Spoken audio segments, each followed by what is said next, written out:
KDB.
KDB.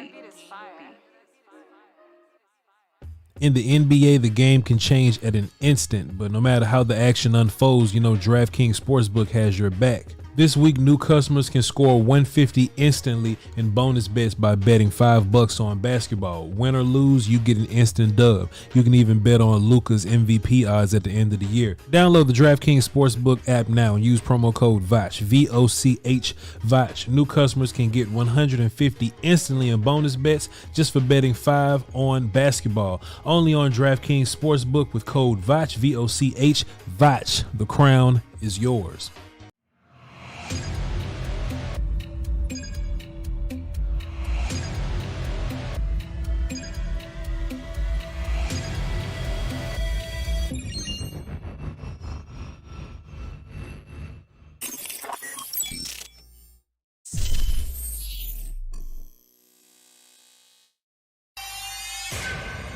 Beats Planet.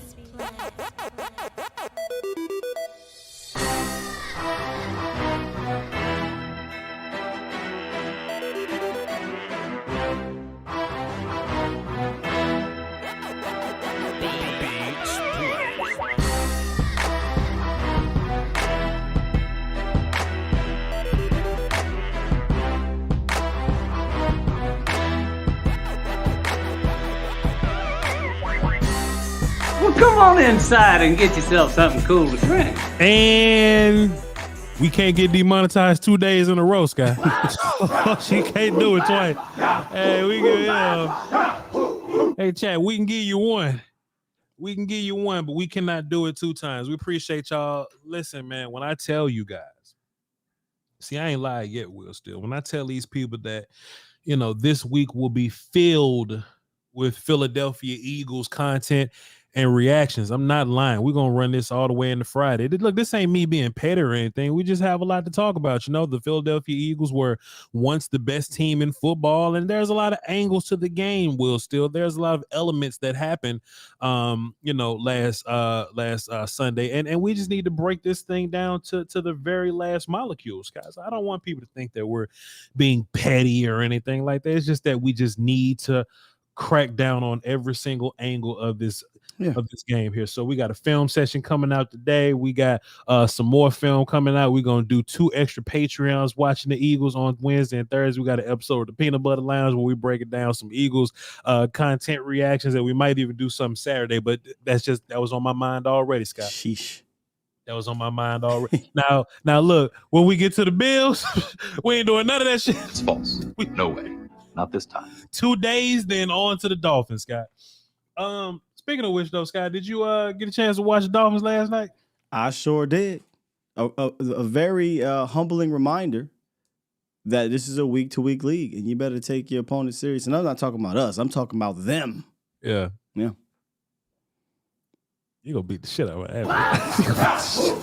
1 week at a time, though, dog. We got to focus on Buffalo, and that might be one of the tougher games of the past since San Francisco, I would say. You know what I mean? Like that team, just how they do things on offense, and with that dude they got at a quarterback, that game is bound to be a little more difficult than I would think an Eagles game would be, or the Miami. No. Buffalo. Oh no, yeah, Buffalo, absolutely. I'm not worried about Tua that much. That's why I was like, wait a minute, we skip it over Josh Allen for 2? No, sir. Josh Allen's a dude. Josh Allen is a dude, and he can make this thing real weird. So what we got to do is take advantage of their defense. We got to, make sure we're on task and not turn the ball over, and let him turn the ball over, because he gonna turn the ball over, and we got to capitalize on those things. We're gonna be in their house. I already looked up the weather. It ain't gonna be snowing, but it will be cold. So, got a lot of lessons to learn about ourselves after that game, but we still on the Eagles right now, and we are here to break it all down for you. I'm your host. Hey, Bachi. BOCHLONBARD. I'm being point guarded by the best in the business, Master William Skywalker Steele.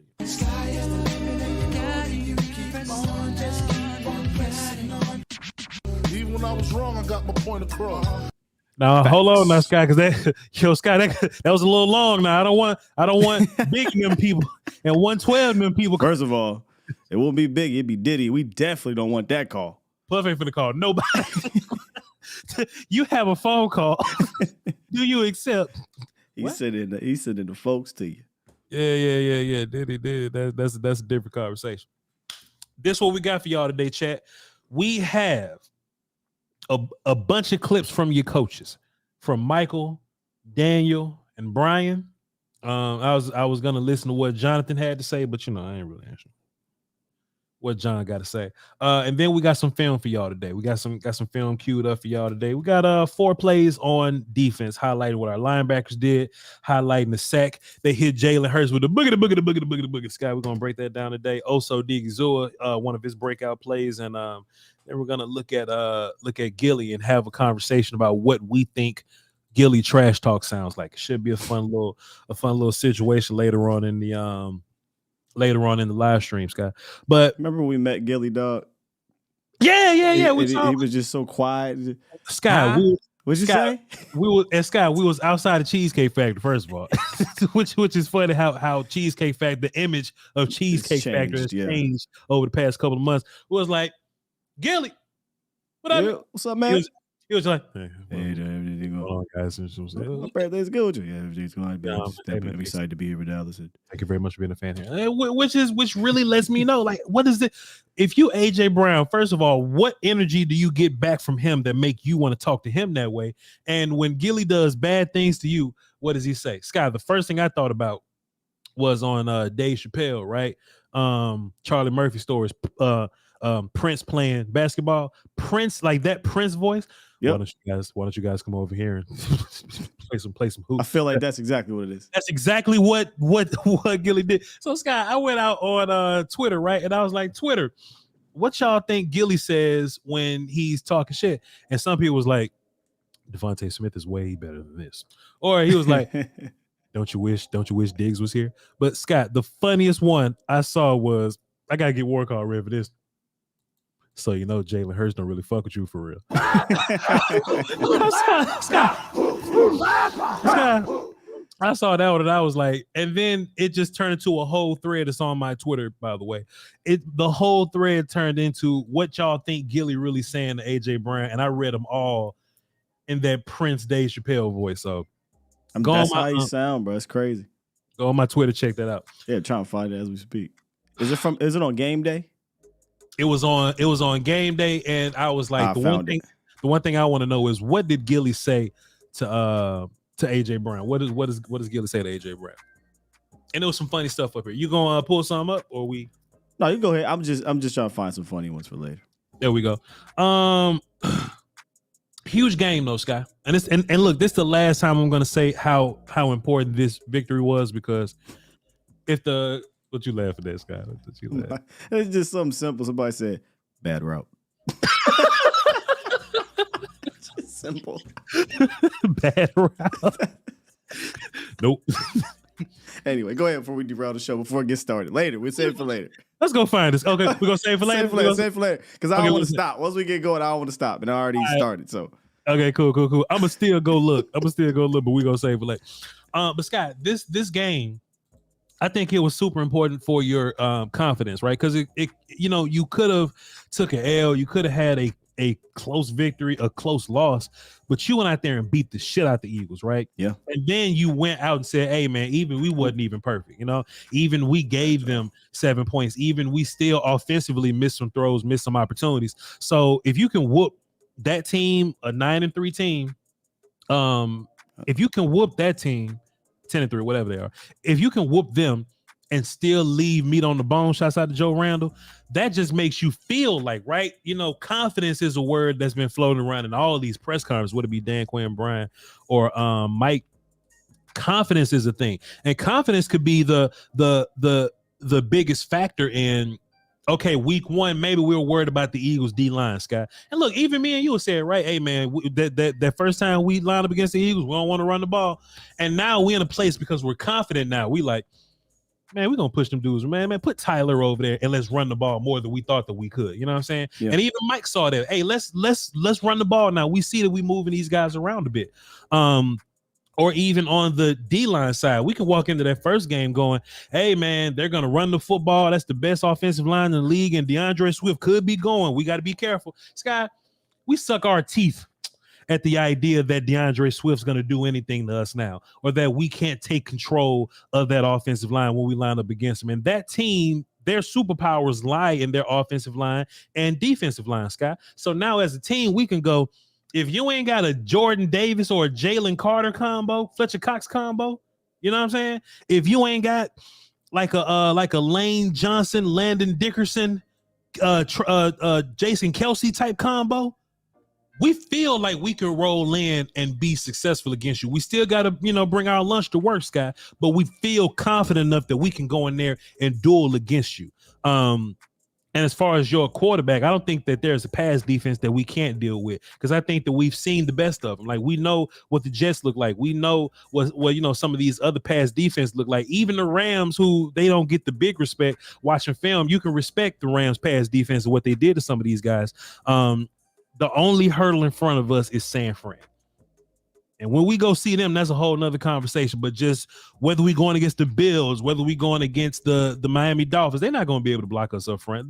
That's the mindset. So let's go out there and let's take advantage. Or, Tua not special like that. He's running this through this offense or whatever. We do whatever we got to do to Tyreek Hill. Tua's food.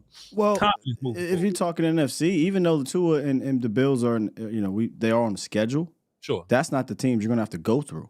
I agree. In the NFC. So you're right. I think it's San Fran.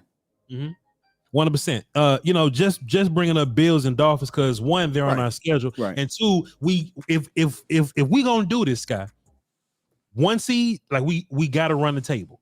We got to run the table. And we got to go through them before we go through whatever road to San Francisco or whatever. But Sky, we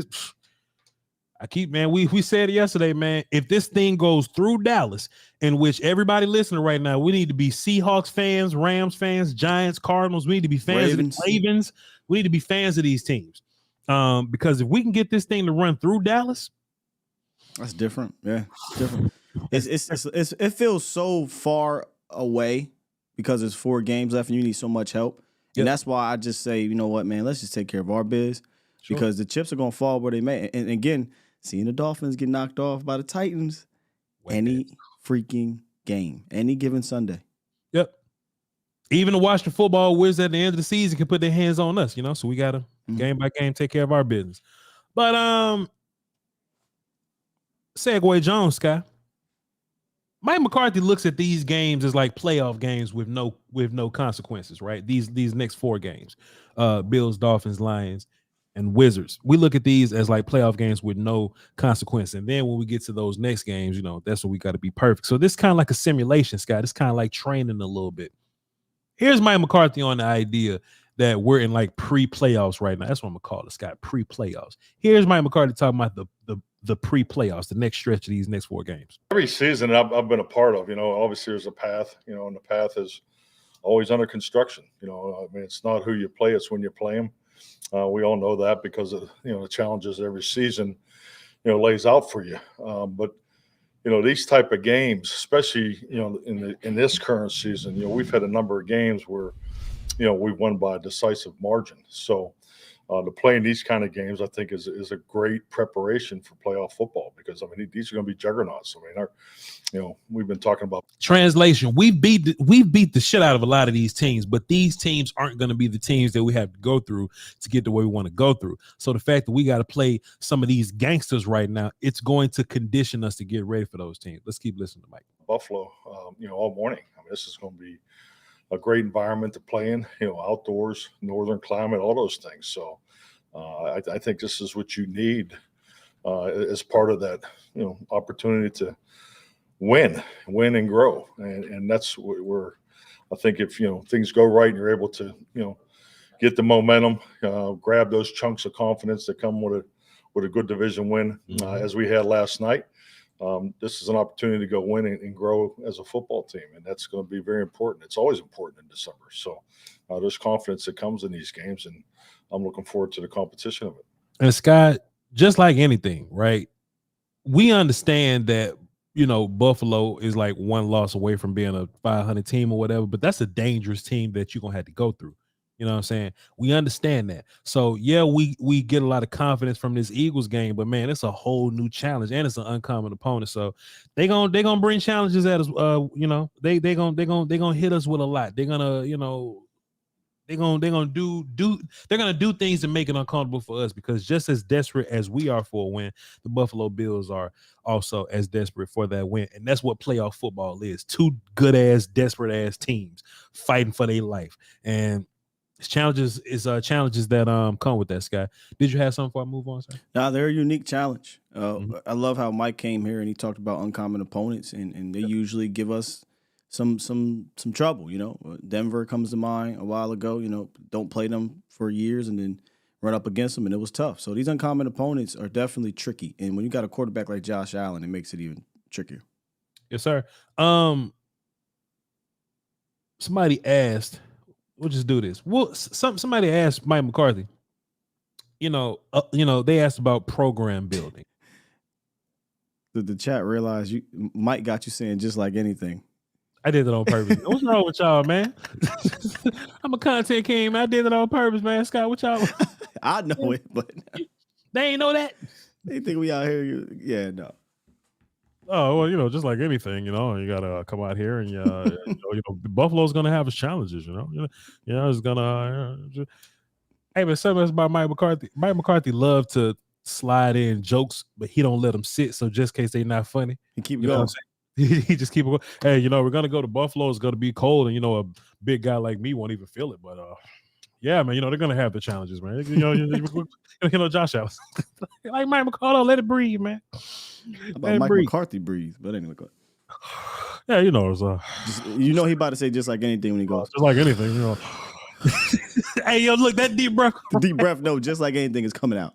Well, just it's a double delay. It's a double. He got to think harder, so he got to get the. He get a total of 7 seconds. Right. He gets 7 seconds to come up with something. Well, just like anything, it's always going to be problems associated with playing. He really want to say, that's what he really want to say. You this nigga gonna ask me that question, bro. Mike McCarthy, what in particular are y'all going to do scheme wise? What's the big secret to stopping Josh Allen? Here we go with scheme again. Just like anything, you got to figure out what they're good at, and you got to coach it into your guys. I hate when they ask questions like that. Scott, who else do that? Clarence Hill do that. Clarence Hill tell a joke, and he laughed loudly at his jokes.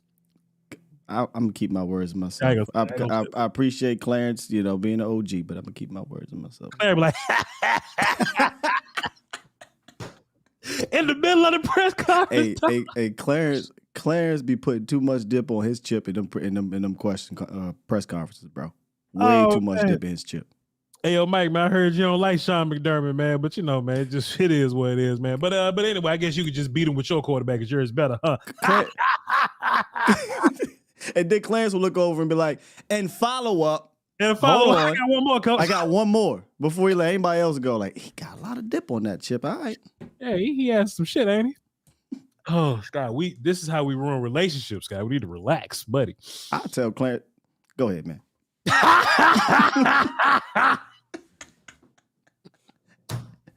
He like the uncle he be slapping professor. Yeah, he slapped the shit out of something. Mike McCarthy, man, you build this program, man. Year 4, I believe what they actually said, and I could be wrong when I said it, but it was like, hey, man, year 4 in Green Bay, you won a Super Bowl or something. I don't even know if that's evil or whatever.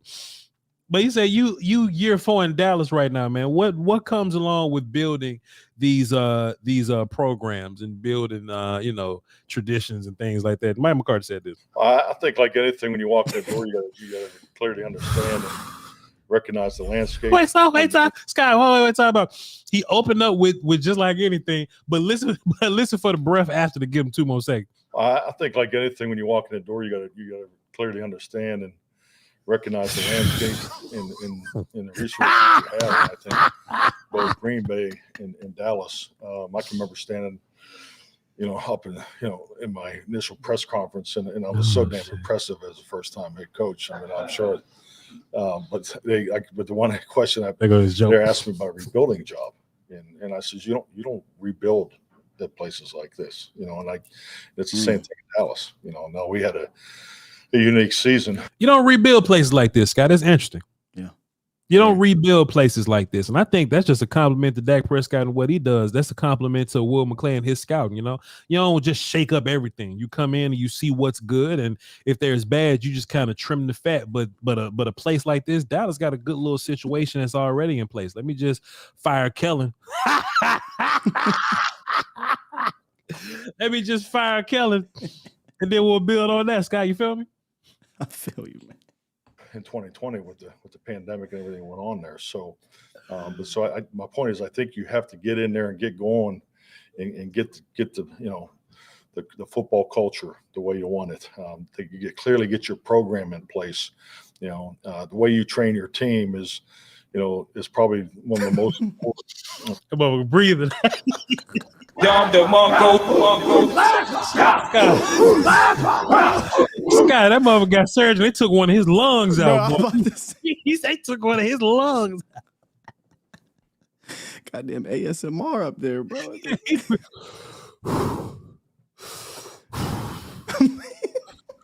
Well, it's just like anything.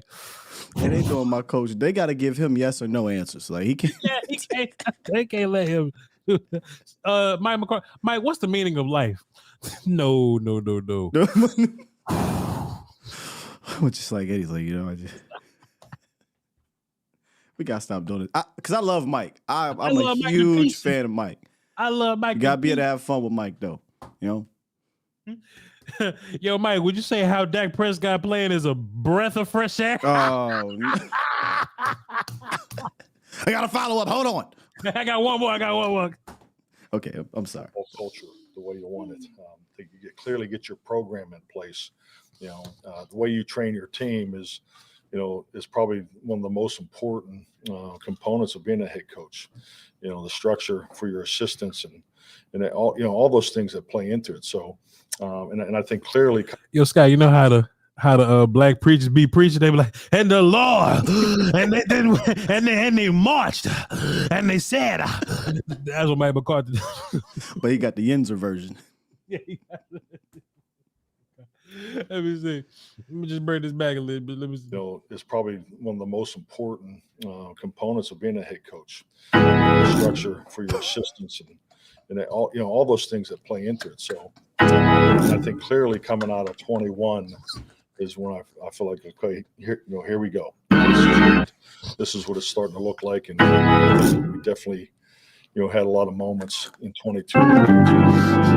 So God, programs are either getting better or they're taking a step back. It's a very consistent job of staying focused and try to cut out the waste because it's and another thing that's totally different here than my last opportunity was the travel. Nice guy. Now, why would they give Mike that type of question to answer that long? Oh, Scott, I don't know why the hell he was so wordy with that one. But yes, guys, Mike McCarthy said, hey man, you just gotta see what you got already. You gotta cut the fat. You gotta fire Kellen. Boy, Scott, man. We ain't gonna never get no work done. Chat, man, Mike ain't never coming on this show. No. Yo, chat, the phone's broke, man. I'm sorry, man.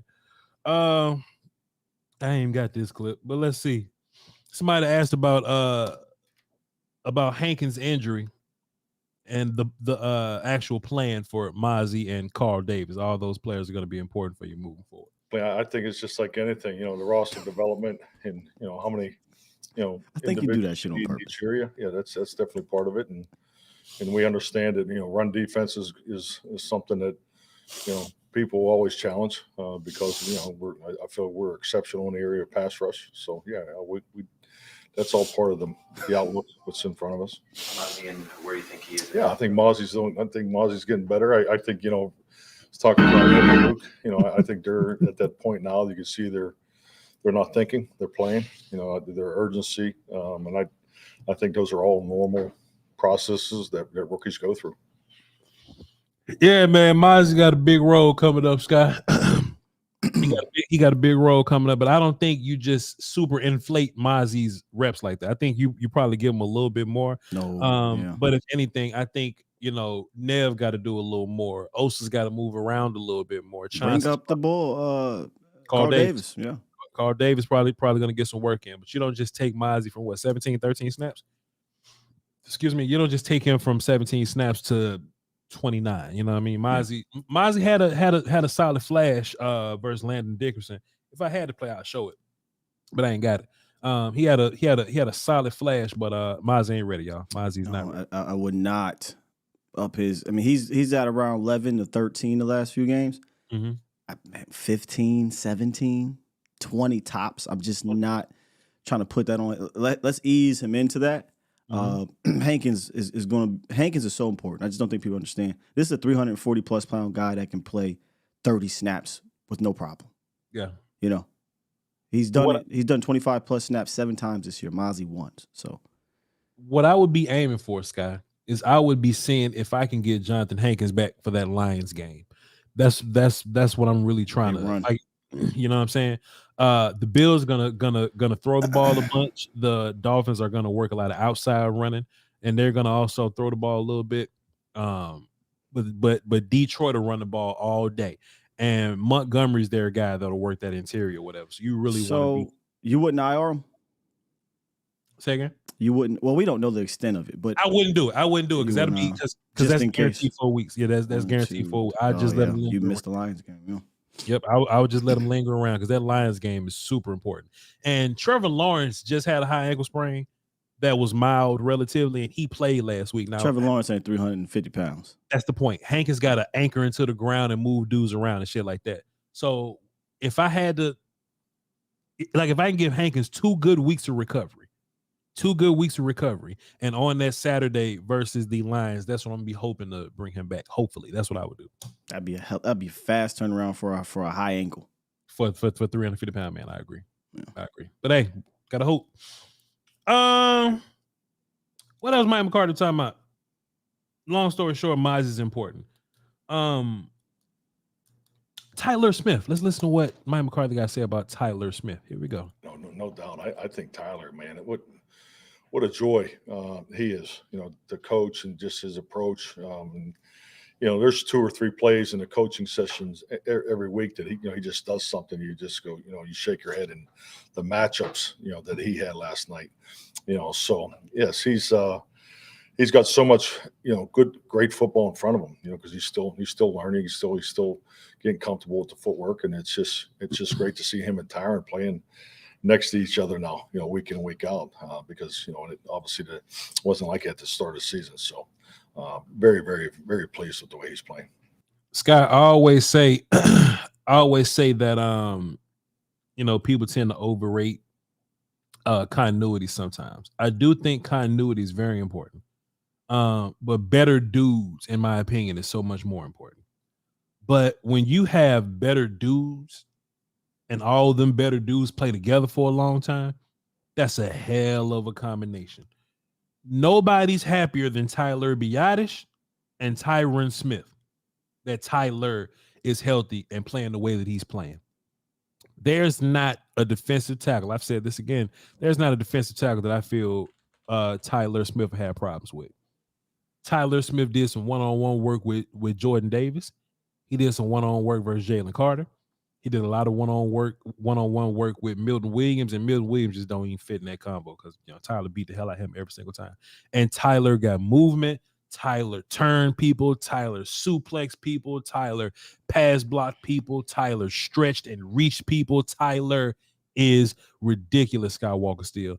And him being able to play next to Tyron and next to Biadasz, having that interior secure is keeping Dak's front clean and also being able to operate A gaps and B gaps like that. That's probably a huge asset to your run game and your passing game. You got something for this guy? No, I leave that to the professional. But man, I told you yesterday, it's just a joy watching him wrestle. As a wrestling fan, I mean, this dude he's fun. Coach McCarthy came on there and said, no, man, just he's just a joy to watch, man. Just a joy. That's just real rap. Like if you a football, die hard, and you just want to see a football dude be a football dude, just focus on Tyler Smith, man. Yep. Easy peasy, man. And you don't even have to be an expert to see how good Tyler Smith is. See, I think it would require some nuance to know how good Tyron is being, but that's what I'm here for. That's what my Patreon is here for. I'll tell you exactly how good Tyron is being with his hands and his body and how he's positioned and his movement and all that. But you can watch Tyler Smith move somebody's child from point A to point B beyond their free will. And it ain't like they just they fighting to not get moved. You see him, but it's just not working. And Tyler Smith picked churn up off the ground and dropped them on the pavement. You ever seen the movie Blue Streak, Martin Lawrence? Yes, sir. He was like, put your hands on the pavement. Put your hands on the pavement. He was like, there is no pavement. Well, put them on the oodles and noodles. Yeah. Tyler Smith put people on the oodles and noodles, Scott. But anyway, Mike McCarthy ain't lying. Said that to say, run game having the major assist. Me and Will still probably gonna have an extended conversation. Not even an extended conversation. I just want him to hear something that I had to say about this. Mike McCarthy talking about the run game. Let's hear what he's saying. Oh, I thought we were better. I thought that just the inside zone was something that we needed to take on. You guys watched the tape already. That was evident. The tight inside zone was good. The variations that come off of that.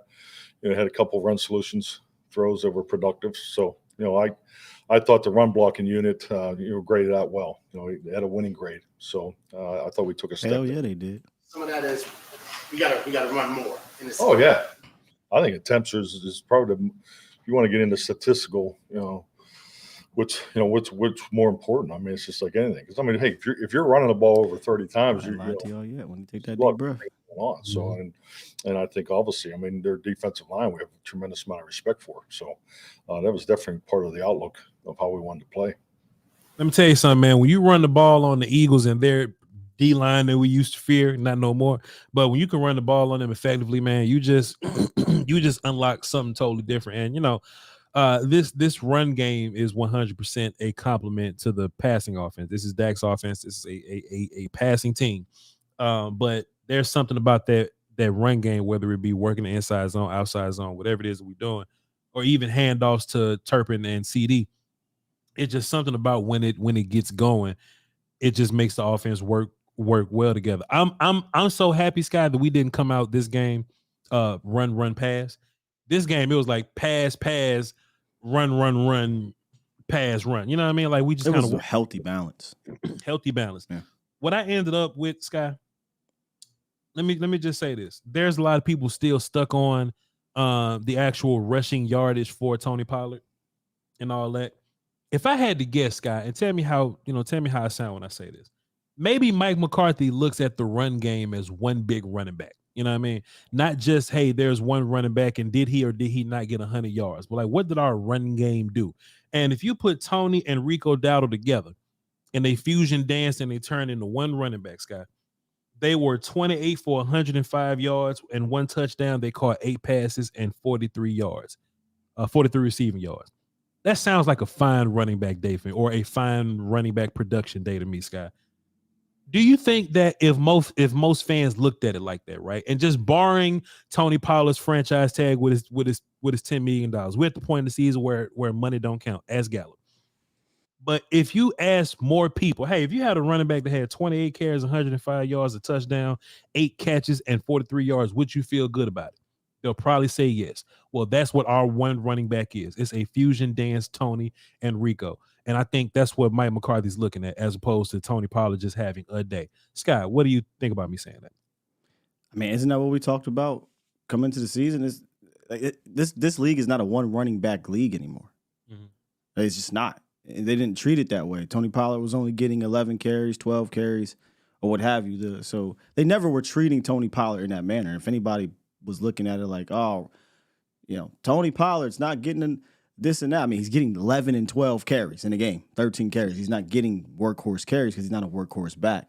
The issue has always been you have to get Dowdle the ball more, start treating him like a tandem so we can have a 1-2 punch like you do in today's game.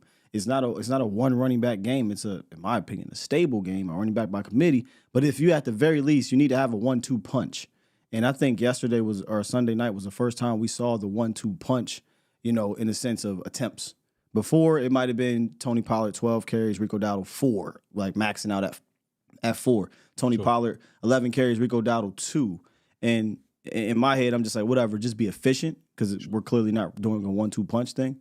But if they can find the distribution like this, where you run it 25, 26 times, and it's 14 Tony, 12 to Rico, now we're back to that 1-2 thing that we have been doing for the last number of years that we've been begging to do since the start of the season. So maybe they're just figuring that aspect of it out. And if so, that adds another dimension, It adds another dimension to this offense. Yep. Tony Pollard just can't be your RB1 fantasy football dude, but in terms of what we're asking him to do for this offense, I think Tony is doing a bang-up job. And we keep getting better and better every single week. Not only as the running back running, but the offensive line blocking, but also the play caller understands what play call needs to go with what running back. Like I said, Scott, we just continue to do this. We're just going up. We're doing this. So that's always good to hear. Let's also keep it on the run game topic.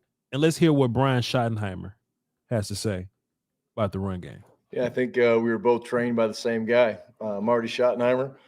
Pretty big into the run game, the old ground and pound, as you guys remember. But, I mean, there's always a number, that you're looking for not only rushing attempts, but rushing attempts and completions. And that number has always been 55-ish. Some people go a little higher. Some people go a little lower. 55 rushing attempts and completions. That'll be a good day for your offense, especially this.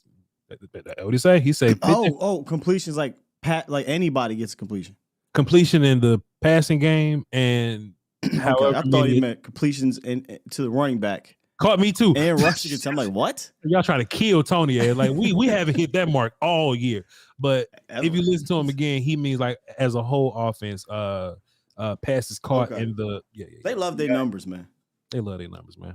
But hey, that's some West Coast cats, man. Like it's a lot of math involved, a lot of nuance. Like it's not a very knucklehead type scheme. It's a nerdy little scheme. Yeah, it is. Anyway, I don't want to start talking about another quarterback, but not every quarterback I think could be in this scheme. Let me just say that. Talking about number one. Yep. He can't. He can't. This ain't for everybody. Because his feet ain't tied to his hands, and he will stare shit all the way down. And I don't think he's smart enough to post-snap diagnose either. He's not a reader. He's confused. Sky, listen, we ain't got to do this. And we can text about this, But in public, we just gotta let it just play out. And in about 2 years, we just get to look at it and be like, all right, y'all. Maybe in 2 years he'll reach that, maybe. But at this moment, he would fall on his face. I think in 2 years they're gonna go draft somebody. Okay, now that's something you probably should have texted. He ain't drafting nobody, man. He's not drafting nobody. All right. They was about to draft him motherfucker 2 years ago. I ain't gonna say that. Marty Schottenheimer, pretty big into the run game, the old ground and pound, as you guys remember. But yeah, I mean, there's like, what if he just come out and just drop the ball next year? Like, what if it's bad, Sky? What if it's bad? You know what I mean? Hey, they're not got it. I just don't foresee it being that bad. We're like, hey, we're drafting the guy the next year. How much longer they got Devontae Smith? How much longer he gonna be on the team?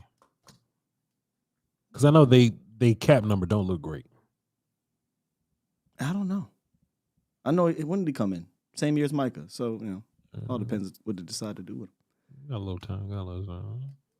There's always a number, that you're looking for now. Jason Kelce gonna retire in a little bit. You know what I'm saying? Lane's turned into a regular dude.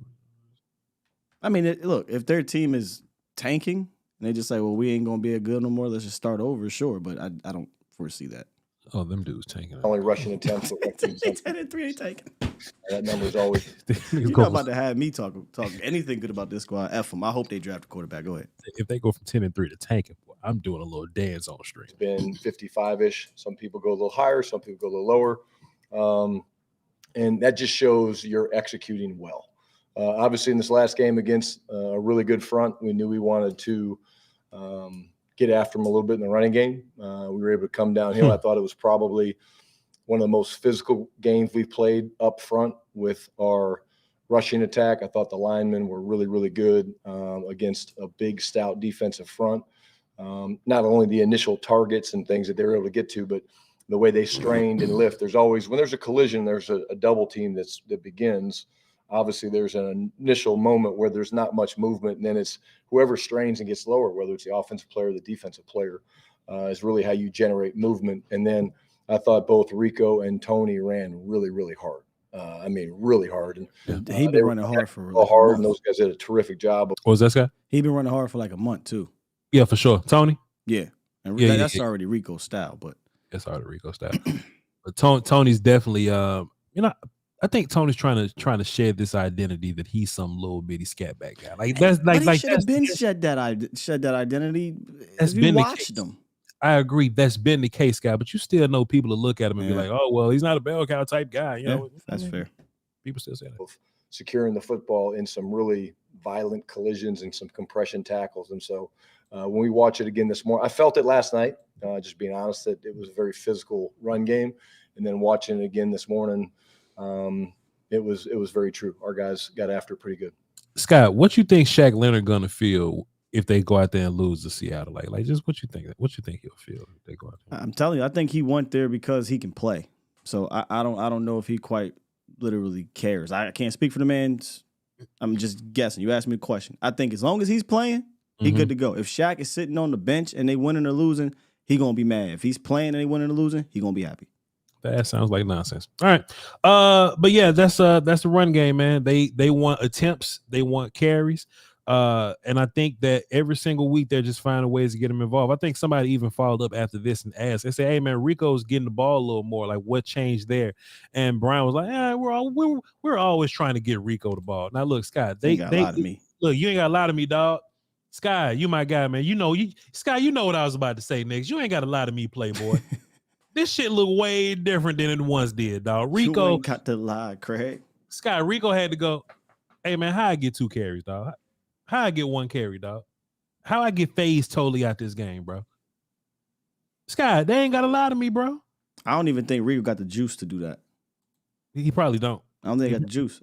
I just, if you go look at the way they've used TP, it was just a matter of literally giving him more carry, because it's not like his carries are coming at the expense of Tony's. Sure. Tony ain't even getting the rock that much to do that. It's just a matter of, okay, we come into this game, we want to run a little bit. We know we're not trying to give Tony 20 carries, so we got to give him to Rico. So hopefully Rico showed him again. Hey, you give me 10 carries, man, make something shake. Especially on the goal line. Especially on the goal line. Anyway, what else he say? Scott, this is interesting. Let me ask you this first, then we're going to get into Schottenheimer's answer. The Eagles won the coin toss and they chose to defer. Cowboys got the football first. And we just happened on a fantastic drive, Scott. We marched and we scored. I think with an offense like this, that does put pressure on the other side to go out there and do their thing a little bit. Whatever team that it is that we're going against, it does put pressure on them. Because if you miss, then we get a follow-up drive, and that could be just as easily 14-3 or 14-0. Scott, I know common knowledge is you would want to always defer if you win the coin toss because it gives you the opportunity to score at the end of the second and at the beginning of the third. But Scott, do you think that there's something too in some of these games you would prefer to go out and get the ball first? I think it's fluid because every time somebody asks me this question, where are we playing? What week is it? What happened the previous week? What's the injuries looking like? How's our defense playing? How's our offense playing? It's fluid. I don't think there's a correct answer. I think, like you said, normally, hey, get the double dip. I love the double dip, right? Mm-hmm. But if you're Philly, you know we got the here we go offense at the crib. Here we go offense cold. You know, you know what I'm saying? You understand what we're doing. You understand there's a legitimate true MVP on the other side of the ball that's not getting the spirit fingers on the 1 yard line pushing behind his behind. Like, you know that's over there, right? You know he put up 400 on you. You know he had 3 tutties. You know we averaged 40. Why in the world would you give that team the ball? What are you trying to prove? Sure. What you want me to say? You did a good job by holding them to 3. Keep up the good work. You ain't stopping them. All we need, what you say yesterday? 30 yards? 30 yards. 30 all yards we need in is field goal 30 range. yards. Yeah, and that's points. Yeah, that was dumb. Yeah. And like I think I'm gonna let Shotty talk first. But like Shotty said, you could tell, oh, y'all want to do what? You want to give us a rock? Willingly. Bet. Bet. We on it. Scott, I do think that there's something to that, right? Like if we're in Buffalo and we're you know, like we running the offense, you know what I'm saying, then maybe you want to get Josh Allen at the half and double up and try to get 14 there when you're running the. But man, when you run the I got it. Here we go. It's something about when we run the here we go offense, guy. Different ball game. It's something about when we run. We don't miss. We don't punt when we run. We don't punt. You want to keep that offense off, right? Isn't that usually the game plan? Hey, let's control the clock, keep the offense off the field. They said, no, we will willingly allow you to be on the field first. So now it turns into, okay, we got points on the board and you trying to kill the clock while we winning. That shit happened to the Eagles, and I text you about, I say, Sky, man, they out there running the football. And Sky, they down 3 possessions, they run the football. You was like, fuck them. That's real, man. Yeah. That's an interesting chess move, man, when we in the here we go. I mean, I don't think I have the clip, but later on in the press conference, Schottenheimer also said that is the same as the here we go offense.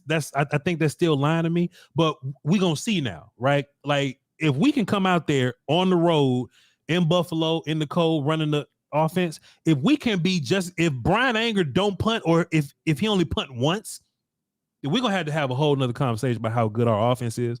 But it's something about that home here we go offense that's just a little different, bro. But we're gonna finish listening to Shot, or we're gonna begin listening to Schottenheimer, getting the ball first and scoring. Here we go. No, not overly concerned about it.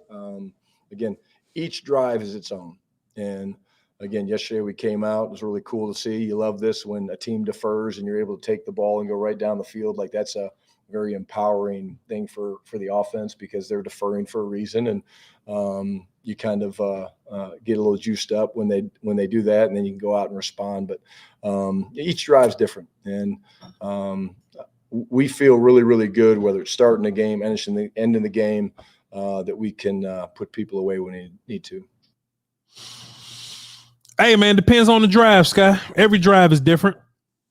A part of me want to put pressure on Josh Allen because I know he like to throw turnovers and like press downfield and shit. You know what I'm saying? But that pressure can come after halftime. I don't know. We'll see. But it's going to be an interesting conversation to have either way moving forward. But that's something I want to put a pin in and definitely come back to, like what our offense looks like did we defer? Were we like, did we have success on that first drive, whether it be coming out the half or in the first quarter, whatever? I got questions, but it should be interesting to study and look forward to in general. Yeah. Dan Quinn, the last set of clips before we get into the film and we clock up out here, Will Steele. Dan Quinn, when he was talking about defense versus the Eagles, and then he followed up with talks about turnovers. Let's hear what Dan got to say. It would be because they're tough as hell too. And the one thing we've really been digging in on, and we weren't able to get any takeaways in our first game there. We had 2 that was on the ground, and we thought we'd had a chance at them. And so we really thought for us to play at our best, we'd have to knock a few out and see if we could recover some. So to get 3 in that game, I thought that was the name of the game. And so to get three takeaways in that game, that was big. And you can listen to national media a little bit and some of these Eagles commentators or whatever, and they'll have you believe that, the Eagles turned the ball over because they played bad. I don't want to just put that on played bad, because there's a level of consistency with the Eagles putting the ball on the ground this game and the last game that we played. 6 fumbles in 2 games. Right. It's just that the Eagles fell on them last game. The Cowboys fell on the fumbles this game. So there's a common trend here. This is not some anomaly. This is not just some random, bad luck, y'all. We just had 3 fumbles. Nah, y'all fumbling all damn year. Jalen Hurts got 15 turnovers now? I'm assuming that we had possibly looked at the film and said, hey, man. I forget who came out. Was it Gilly? Mm-hmm. I think Gilly came out and said, all week, coach was preaching, they're going to give you opportunities. The way they hold the ball, the way they run with the ball, they're pretty much careless with it. So take those chances, or not even really chances. Just be physical, because that's the other thing. Yes, the name of the game, like he said, getting turnovers, getting the ball back for your here we go offense. But the other thing was the physicality. Watch, like they were hitting these dudes. You could tell there was a deliberate emphasis on being physical. Even if they caught the rock and got a nice run, hit them. Even if Jalen Hurts in the first possession wants to run 2 quarterback draws because he can't quarter back, hit him. Sure. He's going to fumble. Hit little ass Devontae Smith. Hit A.J. Brown. Because them dudes was getting up like, all right, it's going to be one of them games. Hit Lane Johnson in the face and bloody him up. Hit him. Yeah. So there was a effort, man, a different effort in this game. I think because they were pissed off how it went over there in Philly. Mm-hmm.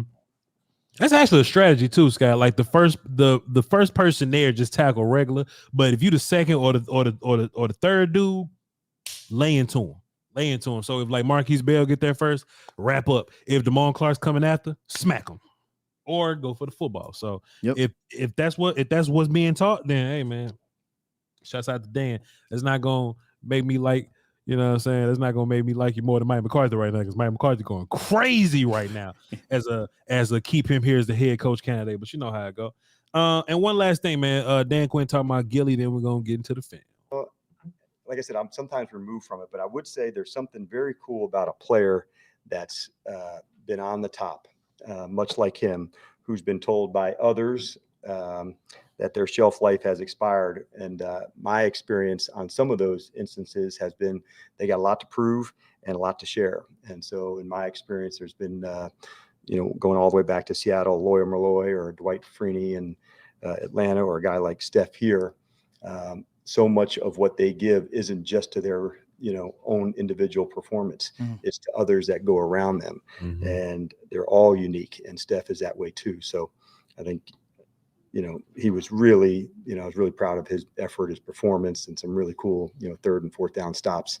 And he's made our entire group better by his ability to share and to serve some of the other guys. And so when I think of names like him, or like I said, Dwight or Lawyer, all of them had some unique thing that they were able to impart to Cam Chancellor, or they were able to impart to the next player, to Grady Jarrett. And so when I see that, and I see that wisdom getting shared to Trayvon and guys like Duran, I think that's one of the really cool things in our league. So I can't, comment on their conversations. I'm sure it was much different, but for me, I have a real appreciation for him and what he brings to our defense. Hey, I'm Duran Blaine. Hey, Gilly, what you think I should do in this game, man? I need some motivation. Cover. I was just about to say. Tackle. Just run fast. Prepare. Hey man, somebody, look, Scott, I pulled up my tweet. So I was like, Gilmore talking to AJ Brown. Gotcha. Almost. Not quite. Oh, man. Somebody said, that's an incomplete, sir.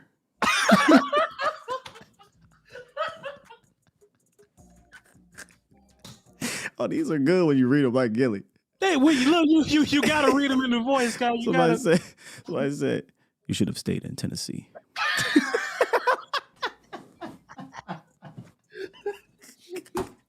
Sky, what was like,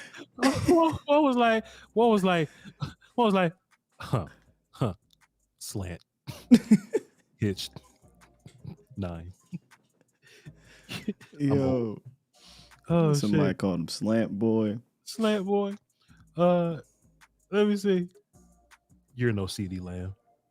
Sky, Sky, I just saw it. That's an incomplete, sir. That's crazy. That is an incomplete, sir. All right, man. I'm gonna keep scrolling a little bit. Yeah, these are funny. Y'all, please, man. It's on my Twitter, man. It's on my Twitter. Y'all go find it. Anyway, let's get into a little bit of film. I got 4 plays, Scott. Nothing too crazy. Let's go to 21:55. 21:55. All right, here we go. 21. Yeah, here we go. This is the sack play here. I'm gonna run it, and then we're gonna come back and have a conversation about it. The boogity sacks. The boogity sacks. First and foremost, Scott, what I just thought was just so fun and interesting about this. Ran through Lane, even with the full start. Scott, let me tell you something, man. And look, it's crazy because Lane look is. At that. Oh, so it's not a full start, bro. Lane's right foot is in the air, like it's. I don't know. I was actually thinking, Scott, like, man, should the D lineman just move on Lane? So, like, if Lane move early, you just move when Lane move, like fuck the football. Fair. Scott, when I looked at Micah Parsons, bro, on this play, when I think about him versus Lane Johnson, I think, if Micah Parsons is gonna beat Lane, he's gonna have to do some shit like, you know what I'm saying, go around or something. You know what I mean? I'm thinking Micah gonna have to, you know what I'm saying, he gonna have to work up then back inside on Lane Johnson. You know, maybe. Scott, Micah Parsons ran through. No, pardon me. That ain't even that. Hold on, I gotta go to the straight line, Scott. Hold on, I gotta go to the straight line too. He ran through Lane Johnson, straight through him, and had Lane Johnson on one leg, Scott. Hold on, man. He had Lane Johnson on one leg, Scott. Tripping up Jalen Hurts. But then something else I love, Scott. Hold on, Scott. Tell me what you see here. Tell me what you see from Oso Digizua. Tell me what you see from Oso Digizua, Scott. Boogity.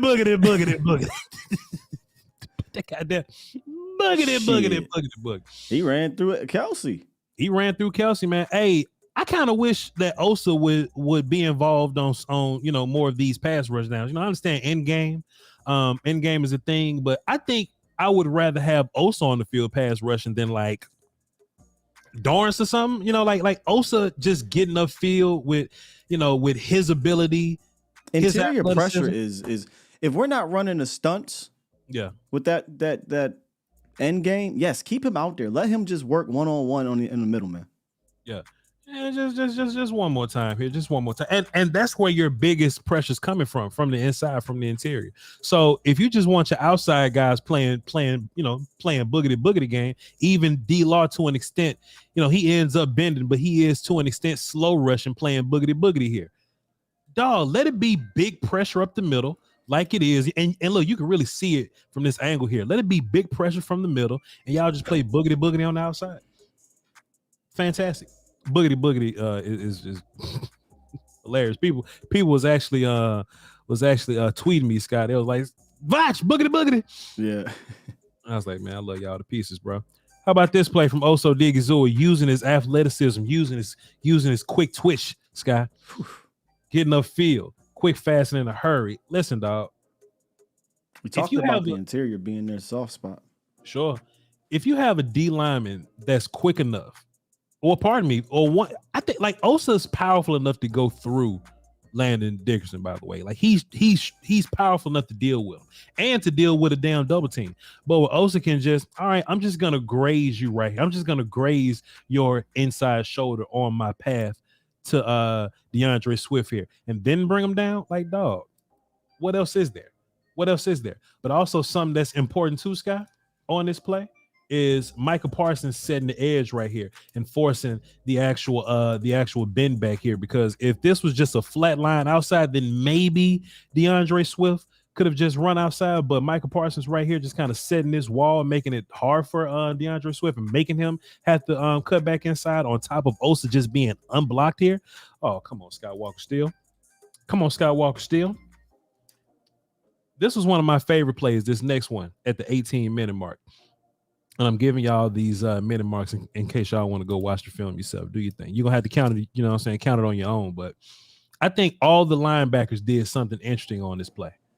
Let's just look at JK first. We're going to look at JK, Marquise Bell, and we're going to look at Damone Clark and take a look at how they dealt with the run.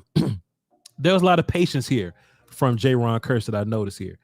He won differently. He won by slowing things down and not overdoing it here, because if Jaron Kearse would over pursue it right here, then they'll just run right past him. But instead of going upfield, Jaron Kearse got to the line of scrimmage, Sky, and he worked lateral and got flat. See what I'm saying? So he was able to make that play here. So shouts out to JK right there for a fantastic stop. Then I want to look at Marquise Bell. Me and Will still talked about this behind the scenes, right? What is he good at? He's good at not getting touched by these big kids. He's good at not getting touched by these huge guys, by these interior dudes. And if we just keep it in the buck here, Sky, Cam Jurgens isn't a very slight-footed character. He's not a very athletic character anyway. If he gets hands on Marquise Bell, it could be trouble.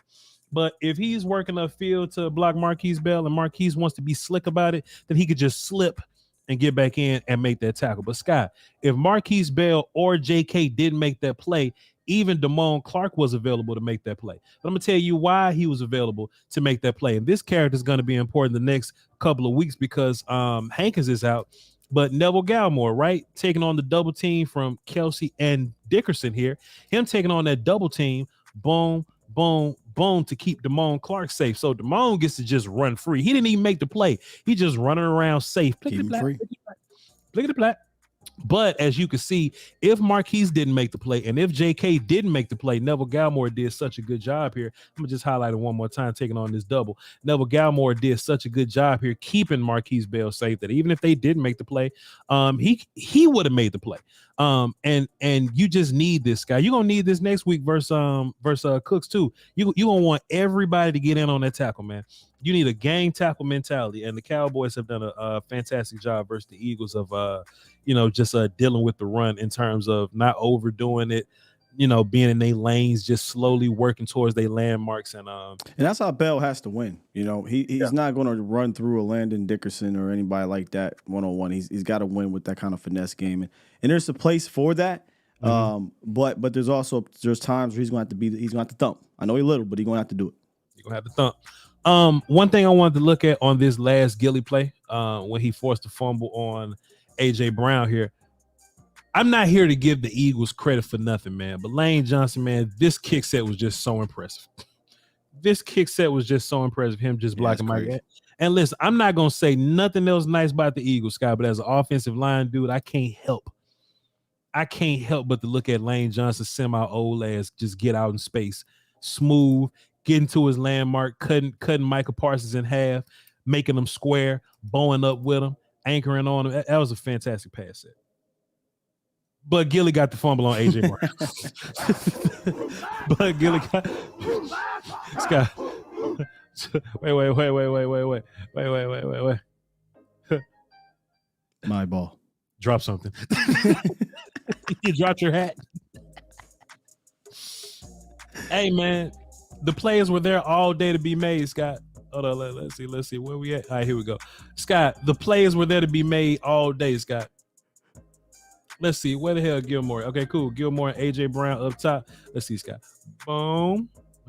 Boom. And Scott, I like to do this, go back to the flat line and just kind of connect them a little bit just to let people know that we talking about Gilly and AJ Brown. Hey man, Gilly had a day, bro. I don't care nothing about AJ Brown's 90 yards because look, 40 of that was like at the end of the game, garbage time, down by 2 or 3 possessions or whatever. But it's these huge plays. It's these game-changing plays. It's Gilly getting in there and just sticking to. Oh shit, Scott, look at Gilly. Hold on, Scott, look at Gilly. Hold on, wait. Look at Gilly. Chat, look at Gilly. Look at him talking. Look at him flexing and shit. And then he's gonna go back and be quiet again. He probably didn't even really scream it out loud. He just probably like, I'm good. just opened his mouth with no words coming out. Oh man. But hey, being there immediately, making the play, getting the ball out. This is bigger than AJ Brown's 90 yards or this handful of yards that he just got right here. Turnover, man. You can't beat turnovers with a stick, man.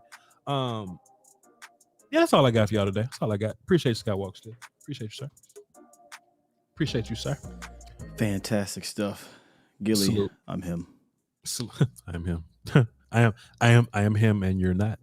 I got a whole Gilly film session coming out after this. Well, not after this because we got the film this morning, so we'll get it in that next morning, Thursday morning.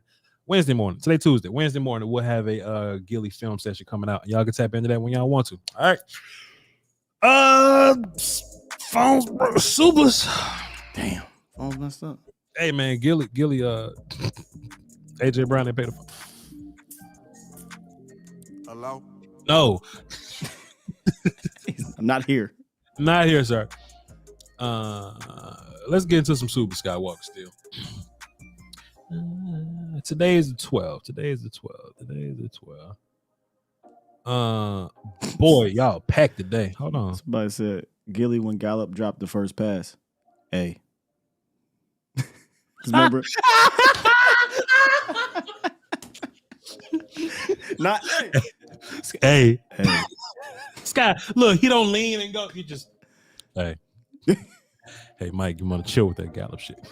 Somebody called him the Kawhi. I don't know if you know this, but Kawhi. Yeah. But I can see it. I can really see him being the Kawhi of the league. Oh shit, Sky. They said Gillis said, hey. Lowercase letters. That's crazy. Oh, that's funny. Night 405 dropped a deuce and says, has the Eagles Super Bowl window closed? I'm here to tell you right now. They usually don't look. Teams that lose in their first appearance, or I should say quarterbacks. Yep. Haven't been back since the Bills in the 90s. I'm just saying. They don't go back, man. Since the Bills in the 90s, dog. Fuck them. Still, them boys dropped a deuce and says, y'all see Dez on live with Gilly and D-Jack, Deshaun Jackson? Yeah, I mean, I saw clips of it, but I ain't really tap into it. Hey, Dez has turned into an ambassador, cowboy content creator type guy. So shouts out to Dez. He is the mascot of the Cowboys. Yeah. That's what he is. They just abolish Rowdy and hire Dez. I bet you he'd gladly do it. We need that energy, man. Yeah. J.R. Gower dropped a 5 and says, how the F did they hit? How did they hit with an undrafted and fourth rounder? Has any other team done this? I don't think so. They just what you talking about? Draft bust, alert bust. I'm assuming that they're saying how can we get so much greatness out of a lack of draft capital, like finding like guys like Brandon Arbery or finding Marquise Bell, finding like Bland and things like that. Or so he says hit with undrafted, so not like trading. So yeah, I mean, Will McClay hits on all levels of the draft. Undrafted, day 3, day 2, day 1. Day 1, 3, and undrafted more than day 2, but Will McClay hits, man. We can't shit on him or whatever. So Roy Shell dropped the deuce. He just wanted to show some love. Appreciate you. And Kenny Lott, who been right this whole time. Kenny Lott dropped 5 and says Dak's the MVP, first team All-Pro along with Super Bowl MVP. Kenny Lott has not lied, Sky. I don't care about none of the other stuff except that last one. That's the one I hope he's right about. I don't give a damn about that other shit. Super Bowl MVP. Look, if Dak don't win the MVP, I'm fine. I'm fine if we don't win the MVP. I want this. If he wins Super Bowl MVP, that's the MVP you really want. Yeah, I don't get how people can get so invested in that shit. Give me the Super Bowl MVP. And look, once you win the Super Bowl, now you can focus on the MVP type shit because you got a ring now. You got a ring now. Right. Next year, you could be on All or Nothing. You could be on Netflix quarterback. You can go for all the stats and numbers and break records all you want to because you got your ring now. People look at you different once you have a ring, Scott. Mm-hmm. You know what I'm saying? Your whole aura change, your whole brand changes. So it is what it is. Dimes official drop the deuce says, Gilly says game. Blouses. Oh, man.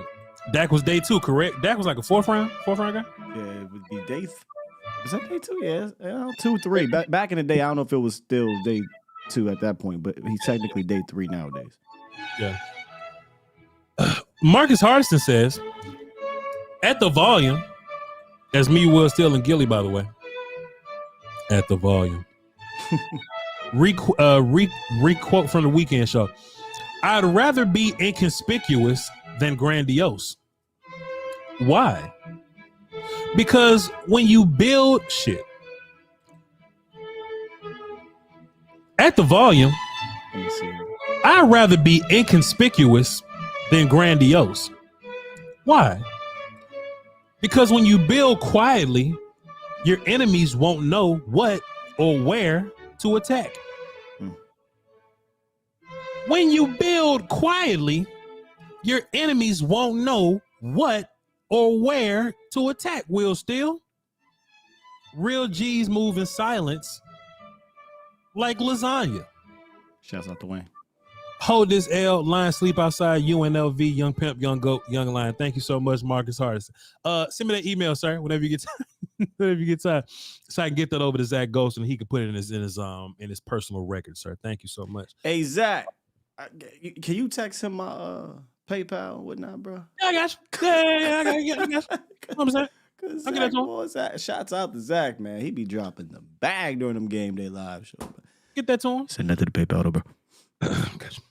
Just Will Still send it to me and I'll send it. Gotcha. Chat, we love y'all to pieces, man. Another cool little day. Expect some more Eagle hating tomorrow and the next day and Friday. But tomorrow we will be definitely previewing the Buffalo Bills. It'll be mostly a Buffalo Bill preview. We're getting into their offense. We're getting into one of them, and Alex gonna let me know which one I told him. And I mean, Christian gonna tell me whichever one I told him back in September. He's gonna let me know what to do, and we'll have it done by the time we get there. Follow the volume on all social medias. Follow Voch Lombardi, VOCHLOMBARDI, and tap into my guy Will Skywalker Steele on social media. Skywalker STEELE, and check him out A to Z Dallas in the morning, 8:30 to 10:30. Got a Koye tomorrow. He got Pat NOC Walker on Thursday. Thank you, sir. Appreciate you. Santana Perez dropped 5 and says Pancake Tyler Smith is going crazy. Goddamn right he is.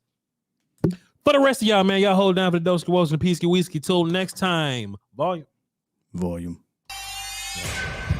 Beats Planet. Micah, bro. When I saw Micah had Gilly on the show, I said, "Oh, dog, you got the wrong one, bro." Gilly ain't finna say shit.